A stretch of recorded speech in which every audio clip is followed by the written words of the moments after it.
बच्चों, let's read the question. The question says assertion glucose is the favoured respiratory substrate. Glucose क्या है? Favoured respiratory substrate है. हमें assertion में ये गिवन है. Reason is when glucose is used as respiratory substrate and is completely oxidised. क्या हो रहा है? कंप्लीट ऑक्सीडेशन हो रही है उसकी. Then RQ is 1.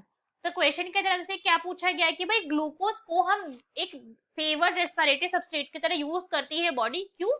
क्योंकि उसका रेस्पिरेटरी क्वेश्चन 1 होता है जब वो कंप्लीटली ऑक्सीडाइज हो रही है.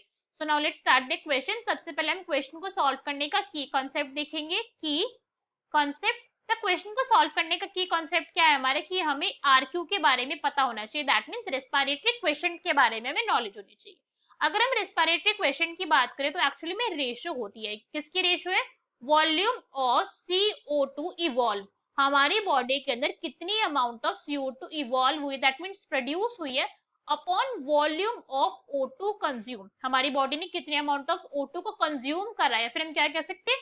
यूटिलाइज करा है. इस रेशियो को हम कहते हैं RQ, that is respiratory question. अब ये जो वैल्यू है, इसकी जो भी वैल्यू आएगी, रेशियो है, ये डिपेंड करती है. ये सेम नहीं होती है हर किसी चीज के लिए. It depend. और ये डिपेंड किस पर करती है? डिपेंड करती है रेस्पिरेटरी सबस्ट्रेट के ऊपर.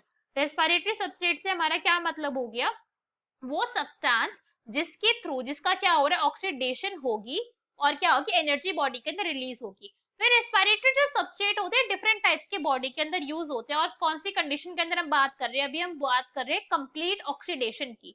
किसकी? कंप्लीट ऑक्सीडेशन बोल सकते हैं. फिर हम बोल सकते हैं कि भाई कंप्लीट कंबशन की बात हो रही है, जब ऑक्सीजन कितनी है? प्रॉपर अमाउंट के अंदर, फुलफिल अमाउंट के अंदर यहाँ पे ऑक्सीजन प्रोवाइड कर रही है. तो अगर देखा जाए कि भाई कार्बोहाइड्रेट की कितनी होती है, कार्बोहाइड्रेट एक्चुअली में जो बॉडी यूज कर रही है, जो मोस्ट फेवर्ड कार्बोहाइड्रेट सबसे ज्यादा अमाउंट में है, वो ग्लूकोज ही है हमारी बॉडी के अंदर प्रेजेंट. ग्लूकोज. तो ग्लूकोज के लिए कितना होता है? रेस्पिरेटरी क्वेश्चन 1 होता है. It is unity. अगर हम यही बात करें फैट्स के लिए, तो फैट्स के लिए कितना होता है? ये लेस देन 1 होता है. कितना? Less than 1. अगर पर्टिकुलरली अगर हम बात करें कि भाई कोई एग्जांपल बता दो, तो अगर ट्राई पाल्मिटिन एसिड की बात करी जाए, किसकी? ट्राई पाल्मिटिन एसिड को जो रेस्पिरेटरी क्वेश्चन इसका कितना होता है? 0.7. अगर हम यही बात करें तो प्रोटीन्स का जो रेस्पिरेटरी क्वेश्चन होता है वो भी कैसा होता है?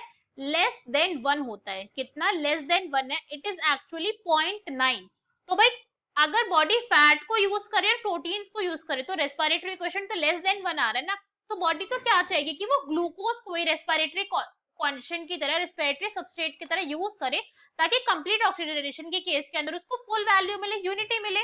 सो असर्शन कैसा हो गया? फिर हमारा असर्शन ट्रू हो गया. बॉडी उसी को फेवर करेगी चीज को ज्यादा, जिससे उसे ज्यादा एनर्जी मिलेगी. तो असर्शन इज ट्रू. और रीजन हमें क्या गिवन था? When glucose is used the respiratory substrate and is completely oxidised. Complete combustion की बात करी थी हमने. The RQ is 1. तो असर्शन भी ट्रू है और रीजन भी ट्रू है. अभी हमने देखा है कि ग्लूकोज के केस के अंदर 1 आ रही थी रेस्पिरेटरी क्वेश्चन, तो बॉडी उसी को यूज करना चाहिए एज कंपेयर टू फैट, जब 0.7 और 0.9 वैल्यू आ रही है. So our correct option will be A, that is both assertion and reason are true and reason is the correct explanation of assertion. Hope you understood it well. Best of luck. Thank you.